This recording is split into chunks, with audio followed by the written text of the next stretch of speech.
It's January 23rd, 2026, and I just got all my Christmas shopping done for this year.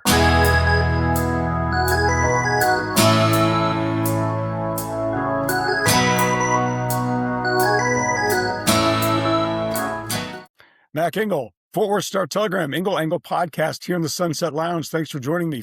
Before I introduce my great guest, I want to share with you a funny anecdote that this just happened to me a week or two ago when I was wearing this shirt. Now, you can only see part of it, and you can't see the back of it. I'll show it here in a second. So this shirt, I was a victim of my algorithm. I clicked on this link. I'm a University of Kansas undergrad alum. I got my graduate degree from TCU. It's very important that I tell everybody that. Don't bother asking what I got the graduate degree in. But anyways, I got my undergrad in Kansas. And so occasionally, like any alum, I've got some Kansas stuff here and there. And occasionally I like kind of unique, vintagey throwback stuff because it reminds me of my childhood, and I'm kind of a sucker for that stuff. So I come across this shirt that is a replica of the 1958 University of Kansas men's basketball warm-up top. That's what this is. So the back of it, it says Kansas, but at the front of it, if you just see the front of it, it's an off-white with red at the end of the sleeves with a blue, red, and blue stripe V down the middle. So if you just see from the front of it, and the lighting's maybe not very good, you think it's basically a top that Evel Knievel wore, the infamous, pardon me, not infamous, but famous stuntman motorcycle rider from the 70s, and I think 80s too. So I'm wearing this because it's kind of warm, and I'm at kind of a sports bar in Austin, Texas, with a bunch of parents after our daughter's, I guess, soccer game. And the place is pretty crowded. And this guy from the opposite side of the bar comes up to me and he says, "Hey man, would you do me a favor? I've got a beer tab writing on this that you're Evel Knievel's son." I'm like, "What?" He doesn't introduce himself, nothing. I says, "I've got a beer tab writing on this that you're Evel Knievel's son." And the group, and I'm like, "Oh, because it's the shirt." And he said, yeah, I've got everybody believing that you're Evel Knievel's son. I said, "This isn't an Evel Knievel shirt. It's a Kansas Jayhawk thing." And I show it to him. He's like, "It doesn't matter. It doesn't matter." He said, "I need you to sign this autograph that you're Evel Knievel's son." So I stand there with my phone. I said, "Yeah, sure, whatever you need." So I Google Evel Knievel in his autograph, and I grab like something, I don't even know what it was, and I kind of do a bad job of doing the autograph. I give it to him, goes across the bar, and then 5 minutes later, now everybody over there is clearly drunk, and everybody, and one of the guys 5 minutes later comes up to me, guy probably 5-8 years younger than me. He says, "Hey man, I just got to tell you, I didn't think it was you, but you know, I don't," and he's kind of stumbling through it. And he says, I didn't want to believe it was you, but I got to tell you, man, I loved watching your dad. I have such great memories of watching your dad doing the motorcycle jumps and all that. It just, when I saw you over there, it just brought back all these memories. And now I'm feeling kind of bad." And I said, do you really think "Do you think I'm Evel Knievel's son?" He said, "Yeah, aren't you?" And I said, "Well, let's look." Again, he's kind of drunk, and it's only like 9 o'clock. I don't even know if it was 9 o'clock yet. So I pull up on my phone, Evel Knievel's son, Robbie, and a picture of him. I look nothing like Robbie Knievel, or Evel Knievel for that matter. And more to the point, and I thought this was right, I said, "Evel Knievel's son has been dead for some time." So this guy's now crestfallen that I am not Robbie Knievel, Evel Knievel's son. However, we did in about 2 minutes realize that we had a friend in common, someone that I used to work with at the Fort Worth Star Telegram, and a guy he graduated with from the University of Texas. The moral of the story is, if you wear little, I guess, gimmicky shirts like this sometimes that are a bit of a bit and they're kind of fun, somebody's going to bother you with it. So even though I am sorry to say that I am not Evel Knievel or Robbie Knievel, I am, however, happy to participate in a prank to pull off someone getting free beer for an evening because I love history. And my guest today is an example of that. Mr. Lindsay Graham, not that Lindsay Graham, the other Lindsay Graham, is a famous podcaster out of Dallas. And if you are a podcast person and you are a history person, which I am, you might be familiar with three of the most popular history podcasts going. And they are all hosted by Mr. Lindsay Graham. They are American History Tellers, American Scandal, History Daily, and he does Business Movers as well. This has been something that Mr. Graham fell into a number of years ago by chance. And as the whole podcast genre was slowly exploding, he caught on to that, and he turned what was kind of a side hustle into a very nice, successful career. He's a really talented guy, really nice guy, and a handful of years ago, I was quarantined, so I couldn't go anywhere, and I thought, "Oh, I'll reach out to him and see if I can interview him." And he couldn't have been any nicer. I reached out to him, I interviewed him, and then I wasn't able to write the column for the Fort Worth Star-Telegram for some time. I don't know why. I just didn't. And then it kind of took off. It helped get, maybe, I don't know, maybe it got him a little bit more attention, maybe not. But the point is, this guy has been really successful in the podcast genre. And to me, I liken him to some of the great historians, in terms of like David McCullough, Stephen Ambrose, people like that, others too, but those are two that jump off the top of my on my head. Anyways, Lindsay has done just a terrific job. And if you are a fan of history podcasts, and even if you want to figure out a little bit how to do it yourself, Lindsay's story is how you do it. And some of it's luck, but a lot of it's talent and ability, and a lot of it is hard work.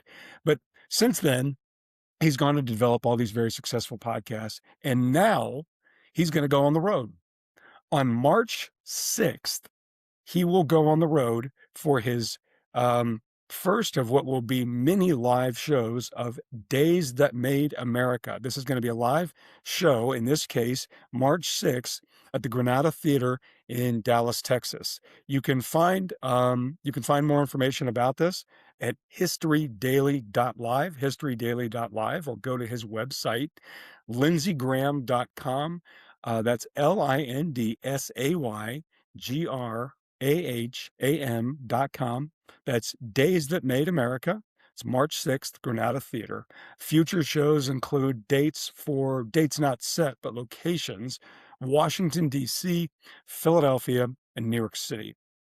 It's going to be a complete show with live music and performances. And if you're a history geek, I imagine it's going to be a lot of fun. Anyways, without further ado, please welcome Lindsay Graham. Lindsay, is that a picture of President Washington behind you? That is George, the one and only. So, when we spoke, how many years has it been since we spoke? 5, Oh 4? gosh, I can't recall. It's been a while, for sure. And there's parts to this interview and conversation that I didn't get to pursue, and that is, I don't think I asked you whether or not history. Are you actually a history buff? Are you a guy who reads books about submarines? Oddly enough, I've read several books about submarines and submarines in particular. But the answer to your question is a surprising sort of. So I went to college and immediately declared myself a history major because I thought I would be a history teacher. Probably because all of my best teachers were history teachers. Mm-hmm. And I guess I didn't have that much of a broad spectrum view of what was available to me as a profession. But yeah, I loved history. I followed history. I ended up getting my degree in business instead, and kind of went down that track instead of any pursuit of history. My interest in history was rekindled through a podcast opportunity. I mean, the Hernan Lopez, the CEO and founder of Wondery, he was the one who asked me kind of point blank and said, "Hey, I've got this podcast idea. You're a history buff," and I joked that that's a question you just say yes to Yeah. when a job opportunity is there. So, yeah, it's been there, but I was never like the dad who was asking for history books for Father's Day, right? Yeah. So take me back to when you were at SMU, you were in their marketing department, is that right? Yes, I was in marketing for development, so fundraising. Fundraising. And then you were doing, I think, marketing for an insurance company, is that right? That's true as well. Yeah. Okay, so but you were also doing some weren't you doing some voiceover work for commercials or radio and whatnot? Is that do I have that right? No, Okay, you I've weren't never doing it. done voiceover work at all until all of a sudden I was doing a whole bunch of it on podcasts. Okay, so this is the part that I can't quite figure out because as someone who consumes podcasts a lot, I know how important it is that you better be attracted to that voice. And you have a terrific voice. How did you develop it? Or were you just naturally born with it? I I don't know. I mean, like it sounds horribly pretentious to say I was naturally born for it. Um, but I can't point to too much else. You know what I think it is? So I got into podcasts through audio, through music. Mhm. I play instruments, I compose music, I did a lot of post production work for commercials and stuff like that, but always on the side. It's been a engrossing hobby for decades. So maybe I just know what I think sounds good.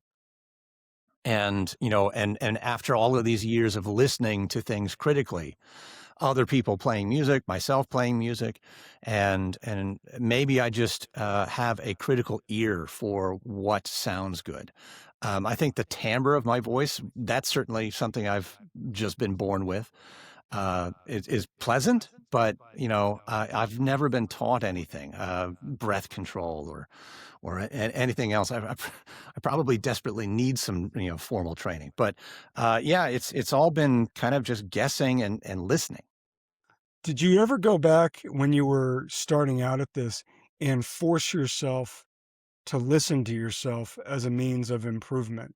Or has this been something, Lindsay, that you were just kind of good at? Um, I have only in my later years really discovered something that I should have known a lot earlier, and that is practice works. Yeah. Um, and Who but knew? who knew? I know it. And I hope some of your audience is laughing at this same realization. But yeah, working on things makes things better. Um, that said, I really didn't focus at all on the narration side of things too much. Because I think in the moment I was paying a lot of attention to it. And I just kind of dove in feet first. It was an incredible out of left field opportunity to do this, and I didn't know what I was doing or how long it would I'd be doing it. I think I was just too caught up to actually think about it too much in the beginning. Since then, I've had years and years and years and years of narrating and listening to my voice and thinking carefully about it. I think I've picked it up a little bit. When you were starting out and you were kind of kicking this around, did you have a point where you thought, okay, this is a nice side hustle. I can make a few extra, however many dollars that'll supplement my income to help me out with my spouse or my child? Or did you have the thought where, nah, this can be a career? Yeah. That insurance company that I was Mhm. working at, they fired me, and that turned out to be a blessing because I went off on my own and tried to find my entrepreneurial spirit and started a small audio company. That actually did not work out too well. We tried to do audiobooks, and that is a tough business. It's low margin and high volume and just kind of drags you down. So I ended up tail between my legs going back to SMU. And that's when this strange call from Wondery came in because I had done some audio podcast work for them in this adventure on my own. but I didn't think anything was really going to happen. And History Tellers was something they pitched to me and asked if I would narrate and do all the sound design for. It took off, did really well in its very first weeks after its debut. And well, frankly, I was making more money with this one podcast than I was at SMU working full time. No kidding. Yeah, so already it That's wasn't a great. side hustle, it was a career, Oh, but wow. it was a perilous one, you know. How long is this going to last? Who the hell Right. listens to podcasts? You know, this is 2018. It's podcasts are barely mainstream. And I had already just put my wife through the ringer, having done this entrepreneurial Mhm. audiobooks thing. I wasn't about to say, guess what? I'm going to do it again. Um, so for about 6 months, it was a kind of a grueling, work 9 to 5, but then also nights and weekends, crank out this podcast, by myself. Until I said, "You know what? I cannot will never be able to convince my wife that, I should quit my job and pay attention to American History Tellers full time. But if I had 2 podcasts, then I have like a portfolio of Yeah. podcasts, and I could rely on one if the other one, you know, went away. Um, Miraculously, that logic seemed to appeal, or at least I was able to convince my wife that it had some logic whatsoever. And so I pitched and sold the concept for American Scandal to Wondery. Mhm. And then when I had 2 podcasts and double the money, I did quit the 9 to 5 job and became this weird full-time podcaster. Did anybody, Lindsay, in your support system, say to you, and specifically your spouse, say, I love you, but I'm not sure this is a great avenue, a great space to pursue as a career for the reasons that you mentioned? Nobody really knew the viability of it and what it was. Did anybody say, I'm not sure it's a great idea? You know, I'm lucky that no one did. Would they have 'Cause talked you? Would somebody have talked you out of it? I'm sure someone easily could have talked me out of it. Yeah. I mean, I was, uh, it really was not you know, it's not something your high school counselor tells you, you know, you Right. can sign up for. Um, but at the same time, I think my family and my wife in particular knew that I was not happy. You know, I had spent 10 years at SMU. I had this, you know, little adventure at the insurance company. I went back to SMU. You know, not a proud career trajectory. So I think actually, you know, once this, you know, and I'm a spreadsheet guy, I'm gonna model everything out, you know, to the nth degree, and try and predict the future, forecast whatever I can. Uh, Once we looked at things, it was certainly dangerous, but at least, you know, I had contracts that had, you know, a Mm. year or, you know, 18 months on them. So we had some security. You know, when you did do this, and I remember the first time I fell into your podcast, and I would go for long walks, and I really look forward to listening to them. And I'll never forget the first time I listened to it is when I heard you narrating it, doing multiple actors or voices in just your own voice. And you and I talked about this before.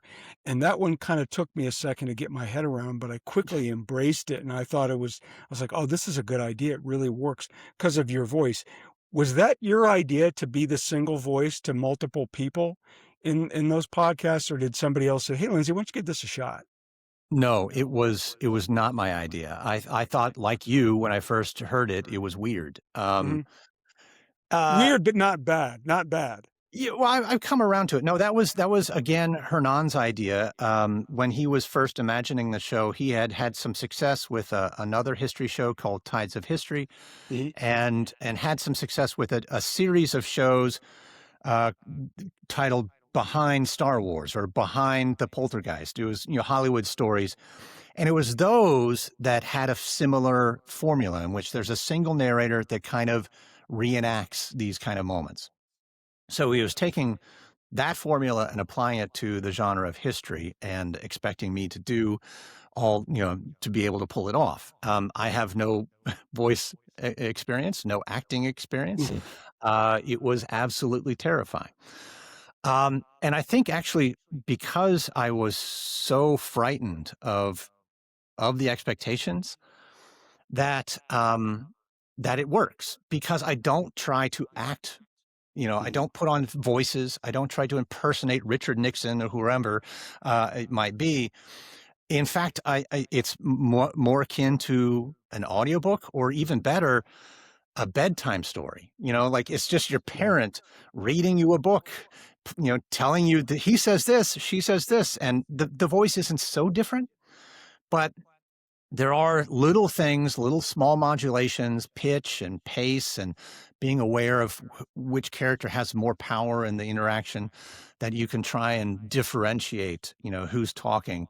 And so, honestly, I think I stumbled upon a very subtle way of getting myself through those scenes, which doesn't require a lot of effort on my part or a lot of skill on my part and not a lot of effort on the audience's part.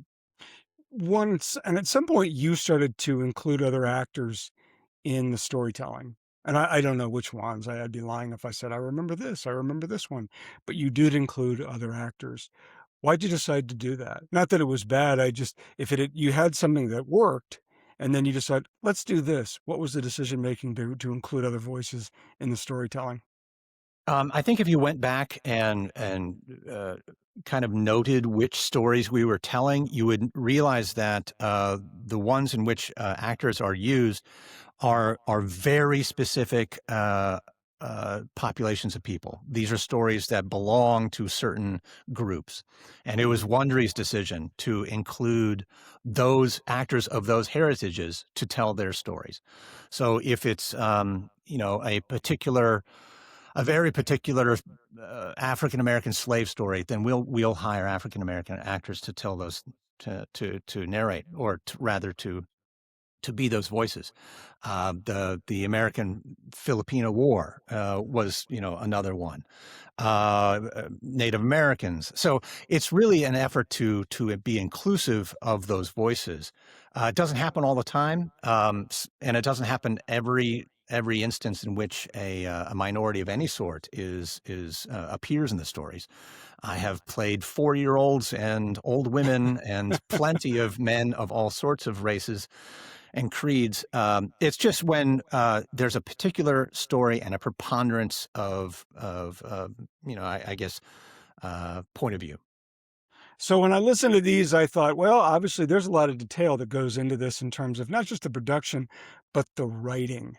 When these started out, Lindsay, did you write any of the scripts or modify any of them, or was the writing handled by writers? Yeah, the writing is handled by writers. Thank Okay. God. I have. Well, I have 3 weekly podcasts plus a daily Nice. podcast. Just the amount of writing would be impossible for Yeah. anyone to do. But early on, we were feeling it out for sure. And So there was a lot of writing and rewriting and drafts, and I still improvise like crazy when I'm reading a script. Do you really?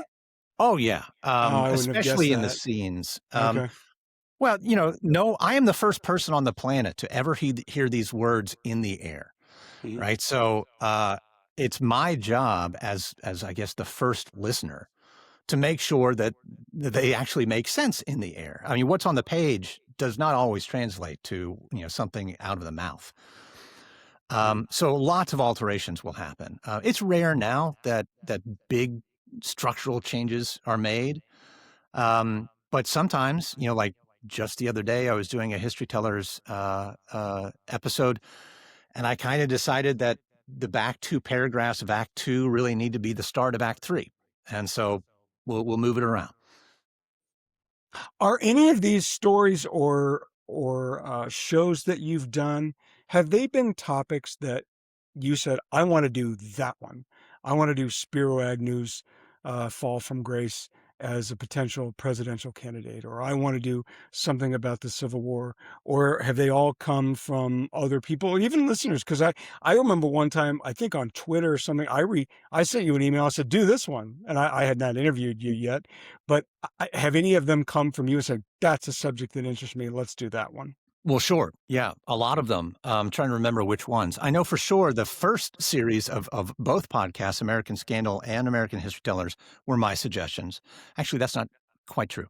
So the Cold War for American History Tellers was the debut topic.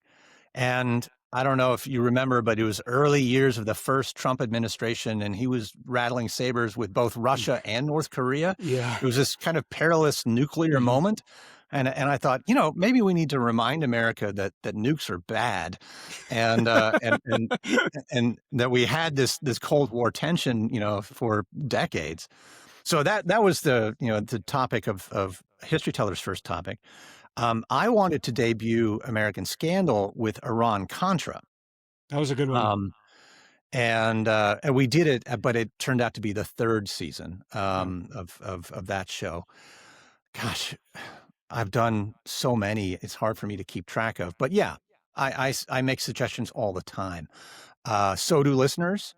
It's a pretty difficult vetting process. We have to go back and see what the literature, the research is, what research is available for the topic. Does it meet the narrative needs of these shows? Because as you know, we really follow characters and try to find the people in the history. It's not just a dry recitation of facts. And so sometimes some very interesting historical moments don't have the necessary documentation, or are so complex or have so many different players that they're not able to be followed in a kind of a narrative, character-driven manner. So if you produce let's just say for the sake of discussion, you produce a 4-part American Scandal, and I listen to these, and these are 45 minutes, give or take in length, maybe 55 minutes. And what I listen to is a wealth of research. And I'm like, God, that's got to take forever. The amount of reading, maybe watching little news clips, maybe watching documentaries. Lindsay, how long does it take to produce one American Scandal? It varies, but we start about 12 weeks before a script needs to be in my hands. So there's a very detailed outlining stage in which the entire 4-episode arc or whatever it is outlined kind of beat by beat, arc, act by act. We try to identify the characters, the themes. We try to make sure that there is a narrative arc to it. There are right now, there's at least 3 editors of a sort, an executive editor, a supervisor, senior editor. And then the writer who produces the outline will get it approved, and then working on episodes. And then those go through many drafts. I've seen at the end, I'll get a final draft and it's like version 9. So, it goes through the ringer. And then on top of all that, there's the fact checking round and even the legal clearance round, because we don't want to defame anyone. It's an involved process. Hello, it's Mike Reiner of Your Dark Companion here. Let me ask you, are you looking for something to fill the long dead air hours of your day? Well, join the Sunset Lounge DFW and Your Dark Companion on patreon.com, YouTube, and wherever you get your podcasts. Replace those sad, slow hours with sports, pop culture, music woven into interesting conversations. So step inside the green door, have a seat at the bar, and get in the groove with those shows and so very much more. So when I wrote my column with you, I put you in the same category, and I think you humbly didn't agree with me. I'm not going to again, but go ahead. Okay. So if you don't think you're in the same genre as an Ambrose or a David McCullough or other noted American historians, then what genre are you in? Ah, Ken Burns? Well, that would be a haughty comparison as well. But it's probably more similar. I mean, Ken Burns deserves all the accolades he Mhm. earns, but he is also more of a producer Right. than a historian. He and I think his art is probably in filmmaking Mhm. rather than writing books or doing research, right? Yep. So in that way, I would say there's a kinship, a greater resemblance. Um, and I run my own audio production company as he does a film company. That takes up half my time easily. I'll allow it, but um, but I feel You're very not gonna put it sheepish. on your LinkedIn profile. I'm like Yeah. Ken Burns. Okay. So, I interviewed him a couple times, and the one thing I've noticed, especially with the explosion of documentaries, and I would put podcasts in that same category in terms of a media that has just exploded, it does seem to me that the consumer just naturally assumes if it's a documentary, that's gotta be true, right? And you can see some documentaries out there, Lindsay, that would make you say, "Whoa, I don't know about this. This is kind of a conspiracy that's a little too off the grid for me." And I would put podcasting in that. Do you think that the consumer, because it's a podcast and maybe it has some cool logo on it, just naturally assumes, "What? I'll be damned, that's true." Yeah, absolutely. I think that probably is the case. And reader or listener beware should be the maxim. Uh, Agendas these days are really difficult to get away from. And, Yeah. and certainly I am accused of having my own agenda all the time. Yeah. I apparently am on the vanguard of the woke establishment, uh, I follow you revisionist on Twitter, I've history. seen it. It is, it is astounding to me, how quickly politics can enter, the conversation. But, yeah, I can only I can only tell my listeners that, hey, we do a lot of research Mhm. and, uh, we try very, very hard to be, as impartial and true to the facts as possible. But hey, look, if you don't like the way, we did it and you think it's politically driven, I can't stop you. So, Lindsay, have you been accused of, 'cause I follow you on Twitter, and that's a different, ecosystem than a produced podcast, because when I hear it, whatever the topic, what you mentioned the Iran-Contra, fiasco with Reagan in the '80s, I don't hear a political agenda in any of it, and that's me. Have you been accused by X number of listeners of saying, "Oh, this is just liberal junk"? Oh yeah, that's probably the largest contingent of criticism. Now, I have been accused of being a shill for industry, and How do those 2 work together? oh look, if you haven't figured this out as a person in the public, whenever you say something out loud, you're going to be criticized, Sure. um, Yes. and and so it's demonstrated that people don't listen well. It's demonstrated that people bring to any experience their own biases. They're looking for confirmation, and when they don't find it, they get angry. American Scandal in particular is a very point of view driven show. Mhm. We drop you into the point of view of a certain character that we follow for a certain period of time, and then we switch to another character, right? And the Iran Contra affair is a great example of we might be following um, any number of people. It could be Reagan, forgetting things, and it could be a, a moment of shredding documents, uh, you know. But we're conveying the story through the eyes of the character. So if you get a feeling that like, hey, shredding government documents is okay, they're saying it's just fine. It's like we're not No. saying that. The character is Right. feeling and expressing that. So Uh, there's there's a misunderstanding of what the show is. People have weird filters, but also, I've discovered a lot of people are vociferously misinformed. And find words to be tricky to really fully comprehend. Like if I said that the Democratic Republicans that were birthed out of the early Thomas Jeffersonian Party did X and X, I will be told, that they're not Republicans. I will be told that they're not Democrats. And I was like, yeah, you're right. Uh, they're Democratic Republicans. That's what they call themselves. Right. So did you have any discussion? Because I know when I joined Stolen Water here out of Dallas, there was a deliberate point to say we are not at all dipping any part of a toe or any digit into the political realm. We don't want any part of it because it's just so divisive and nasty.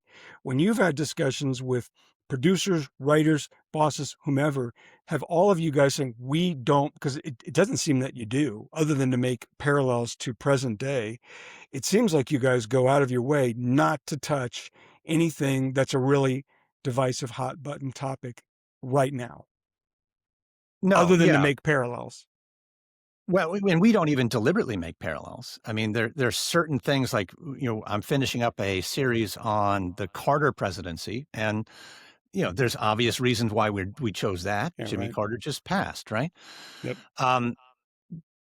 But there's no deliberate reason for us to choose one topic over the other to make a point about today's news. That's never done. If you find a parallel, that's just the magic trick of history.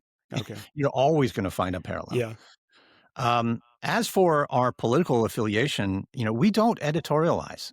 Most of the real critique comes from misunderstandings or necessary language that other people feel is unnecessary. Like, for instance, I will say white settlers moved west or something like that, and people get really touchy that I mentioned the race of white settlers. Yeah. And go out of their way to inform me that there was one, black settler too. And I was like, guys, we all know that the Right. preponderance of people who moved west were white, and the preponderance of people displaced by that movement were, Native Americans. I mean, like, these are just facts. Right. But yeah, it gets really touchy. You can't avoid it. So you've had a couple brushes with serious fame, one of which I did mention to you that you responded to me via email. I'm listening to the wildly popular podcast Smartless, hosted by Jason Bateman and Will Arnett. I'm forgetting the other gentleman's name. Anyways, they have on George Clooney. George, what do you listen to? And he says, I listen to American history tellers when I go to sleep. I was like, oh my gosh, that's the guy I listen to. And I think by that point I had already interviewed you, and you were very modest about it. Have you gotten any more of those kinds of, I guess, unintentional celebrity shout outs or recognition from people that I can't imagine you expected that to come down the road? Well, yeah, incredibly, yes. Probably the biggest name after Clooney would be Ryan Reynolds, right? Yeah. And so I had the fantastically bizarre experience of having Ryan Reynolds DM me on Twitter to tell me he likes my podcasts. That was a fun day, and I somehow twisted his arm into having him narrate our April Fool's joke podcast on History Daily 2 years ago. About a year ago, Amy Poehler came to a podcast convention and did the keynote and mentioned a few shows that she listens to, and American Scandal was one of them. But that's enough, Lindsay, right? that's pretty cool, right? That's pretty neat. That's pretty. So you mentioned after the Ryan Reynolds one where he hosted it, which was such a great idea. You've got Ryan Reynolds' number. Have you used it since then? Yes, I texted him to congratulate him after I saw Deadpool, the most recent Deadpool. Said I really enjoyed it.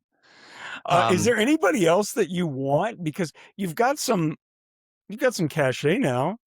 Is there anybody else that you would say, oh, that would be a fun person to Oh gosh. host? Is Yeah, there there's anybody on your wish list that you think you could get? well, I think working on a project with Tom Hanks would be amazing. He's already, a big history guy, Yep. and he does narration work. Yep. I don't know if you remember Alistair Cook's PBS series on America. This is Yes. from the early '80s, and Yeah, I anyways, remember. Yeah. Dating I ourselves here. yeah, I would love to redo that with Tom Hanks, especially as we're going into the what is it? I forget this word every single time. The semi sesquicentennial, Yeah, there you go. the 250th anniversary of America's birth, right? Sesquicentennial, is that it? Semi Semi? semi quincentennial. I don't know. Is that what it is? Okay, well, you're the expert. I'll go with you. That's a What's great. like? Well, I mean, and that kind of leads me into. I've only got a couple other questions for you. You've I've looked gotten it all up. this. Okay, are you Semi very good? quincentennial. All right, I expect Half of 500 years. half of 500 years. All right, so now that you've done this and you've established 3 shows, you have your own production company, and I don't know if you've had the creative itch to say, I wouldn't mind doing something else too. Would you want to get into a different medium, like a Um, documentary or a film or anything like that? yeah, sure. We've had some close calls already. With an audio drama that I did, 1865, a kind I of remember that. That was good. a Civil War, Abraham Lincoln's death. Yeah. That got close to adaptation. That was a fun moment. Um, increasingly podcasts have some sort of visual component as Yeah. they move to YouTube as a platform of choice. Um, so I've had conversations with different people. I think it would be fun. I don't know if it's narration or on camera work or just producing it. I'm open to anything. But yeah, I'm always I was always looking for something new to do. I'm not really ever content with having just built something. I think the fun is in the building. And so, we came out with a new show, American Criminal, that I don't host. That a friend of mine, another Dallas voice actor does, but we produce it, and it's good fun. And I've pitched just recently some other secret projects to Wondery as a new show. There's a whole host of things that I'd love to do. I'm sure you have had 2 things happen to you. One, I'm sure you get recognized for your voice, which I can't imagine it happens a lot, but it does. Where's the weirder places that you have been recognized? It's like, why do I know who you are? Where has that happened, Lindsay? Um, I don't think I have been recognized on the street, as they say. So not at a restaurant or making a reservation or anything like that? No, no. I mean, I have the hindrance of my name, right? So Yeah, yeah, people will double take just at that yeah. probably more often, and make You've got some to be quip. sick of that, are you not? I've had to embrace it. It's just something that in fact, my personal URL is not Yeah, thatlindsaygraham.com. I love that. Um, but But it is funny when, for instance, I set up a Zoom call Mhm. within the industry, right? And they've done their research and they know who I am, and I get on and I sound like I sound, right? Yeah, you do. And they're like, Yeah. "Oh God, you're just like the podcast." It's like, well, Yeah. Even now, when you came on the screen and you talked, I'm like, "Oh, there's American History Tellers." I'm sure at some point you've had young people, maybe even people my age, who've said, so "God, you mean young people? you're damn right," who've come up to you and said, "I would love to do what you do." I've had people ask me for years now, "How do you do I wanna do what you do." Um, what do you tell them, Lindsay? Um, Well, yes, I've had plenty of people asking for advice on podcasts. Podcasting is so wonderful because the barriers to entry are so low, and all, just like being on YouTube, it's not really hard to do if you have a phone or a laptop. And so my best advice is to just do it. If you want particulars about how to do it, it gets a little more specific, but there's planning the thing and there's doing the thing. And doing the thing is altogether different than planning the thing. And you won't know if you like what you're doing, if you're good at what you're doing, if you can persist at what you're doing until you stop planning the thing and start doing the thing. Okay. And so that would be my first piece of advice. Get up and do it. My personal story is so bizarre, so lightning in a bottle that I couldn't possibly recommend do what I did, which is get fired from your job, convince your wife to, let you go off on a fantasy career for a bit, fail at that, and then just wait for a phone call to happen. Yeah. So there's no way that advice works. So yeah, just go out and do it. And if you find it hard, think about why it's hard. Where are the places where it's really difficult? And is it hard because it's work, or is it hard because you don't like it? And try and pay attention to, what's work that you can just get through, and what is it that you don't like, and maybe discover that it's not for you, or that you have the perseverance to get through it, or you have teammates or, other partners that can help you. How old is your daughter? She is, she's 11. 11. So one thing I've done with my job, and I haven't done it in a while, is I incorporated our daughter with some stuff occasionally just to have some fun. It was a lot funnier when she was 6 and she would read meme tweets. That was really funny. So she's old enough to have an idea what dad does. And I would imagine her friends, parents, like, oh, that's that guy. It's a really cool job. Do you want to introduce her to this at all, Lindsay, and see if she likes it? Or is that sort of a separation of church and state? Yeah, well, the separation is there, but it's not by my doctrine. Okay. She just has no interest in dad.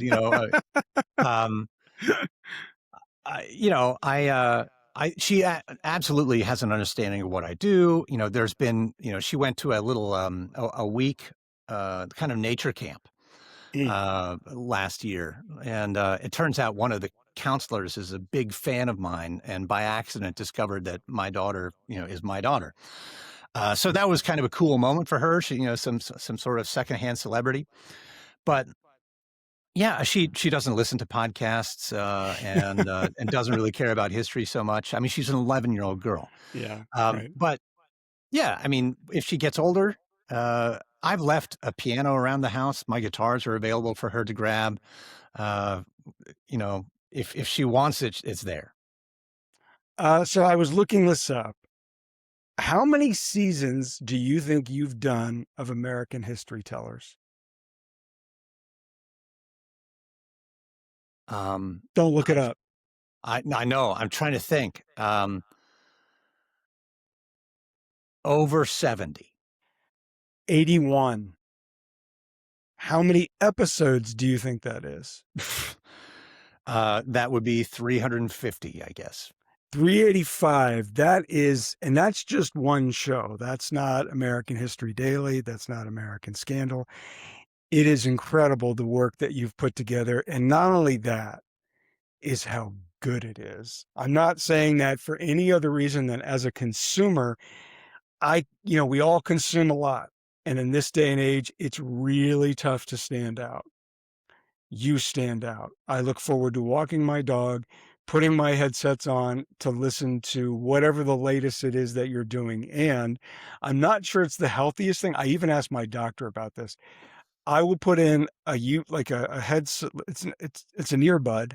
It's over my earbud in my left ear, and I will go to sleep with whatever it is that your latest episode is. Now, sometimes it can take a while to finish it because I fall asleep, but you mentioned the bedtime story, and it is without fail the best And I don't mean this in a negative way. It's just outstanding. And I hope you continue to do it for as long as your heart's content. I don't know if you get bored with it, Lindsay, but you you and your team do a phenomenal job. And the fact that you've done it, however it is, you found this path, more power to you, because anybody else is looking up. You're the best. And I give you all the credit in the world. And like I said, I hope you get to do it for as long as you want. Well, I am blushing. Thank you so much. I really appreciate that. No, I appreciate this and your time. I know you're busy and I know you've got a lot of things to do. And for you to carve out, I didn't mean for it to go 40 minutes. I'm very grateful. Thank you very much, Lindsay. Yeah, it's a pleasure.